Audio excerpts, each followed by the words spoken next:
Од утре се менува мерењето на времето, летното сметање му го отстапува местото на зимското, па во 3 часот наутро стрелките на часовникот ќе се вратат на 2. Развојот на технологијата направи промената на часовникот на најголем број апарати да се одвива автоматски, но биолошкиот часовник има други правила и промената овде оди споро.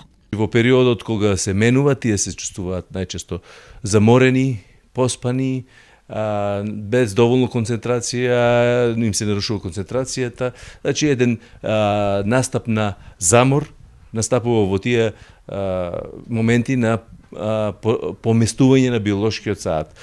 Ова на своја кожа го имаат почувствувано сите. Неколкуте дена по промената на стрелките за добар дел од нас се период на адаптација, а богами и депресија. Не баш пријатно за возрастни луѓе. Поспани, главоболка.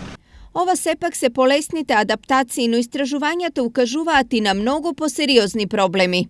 Истражувањата покажале дека првите 2 дена од промената на саатот бројот на инфаркти е зголемен за 10 до 15%, што значи дека промените што ги чувствуваме и не се толку наивни. Добра вест сепак е што да се навикне на новото време на организмот му требаат околу 48 часа. Потоа се е полесно.